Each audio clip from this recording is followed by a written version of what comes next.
13,500 చేసి ఏకంగా చెప్పిన 50,000 చెప్తే 13,500 5 సంవత్సరాలు మే జూన్ మాసంలోనే 7,500 రూపాయలు కరెక్ట్ గా ప్రతి రైతన్న చేతిలోనూ పెట్టడం, అందాల్సిన సమయం కరెక్ట్ సమయంలో అందించగలిగితే రైతు పరిస్థితి బాగుంటుంది అని చెప్పి రుజువు చేస్తూ ఈ 5 సంవత్సరాలలో ప్రతి సంవత్సరం 13,500 రూపాయలు ఇస్తూ రైతులను చేయి పట్టుకొని నడిపిస్తూ ఏకంగా ఈ 57 నెలల కాలంలో అక్షరాల 67,500 రూపాయలు ప్రతి రైతన్నకు తన చేతుల్లో పెట్టినట్టు అయింది. ఈరోజు ఒక మంచి కార్యక్రమం ఇదైతే రెండో మంచి కార్యక్రమం కూడా ఈరోజు చేస్తా ఉన్నాం.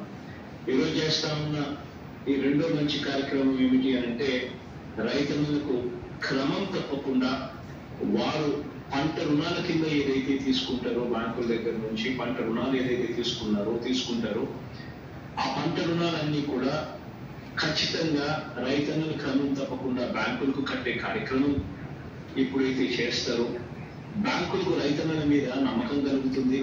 ఇచ్చే వెసులుబాటు, ఇచ్చే సొమ్ము కూడా ఎక్కువ మందికి రైతులకు ఇచ్చే పరిస్థితి కూడా నెలకొల్పుతుంది. ఇలా బ్యాంకులు రైతన్నలకు ఇచ్చే పంట రుణాలు, ఆ పంట రుణాలన్నీ కూడా రైతన్నలందరూ కూడా వచ్చే సమయానికల్లా మళ్ళీ జనవరి ఫిబ్రవరి మాసంలో మరో 2,000 రూపాయలు ఇలా క్రమం తప్పకుండా కూడా ఎప్పుడు ఇంత ఇంపార్టెంట్ అంశం, ఇంత అవసరమైన అంశం అని అంటే ఎందుకంటే రైతులను కూడా క్రాప్ లోన్స్ ఏదైతే తీసుకుంటారు, ఈ క్రాప్ లోన్స్ అన్ని కూడా ఏదైతే తీసుకుంటారో 1,00,000 రూపాయలు 21-22 సంబంధించిన రబీ పంటకు సంబంధించిన రుణాలు కానీ లేదా 2022 ఖరీఫ్ పంటలకు సంబంధించి ఈ రుణాల మీద దాదాపు 10 లక్షల జమ చేసే ఒక మంచి కార్యక్రమం జరుగుతూ ఉంది.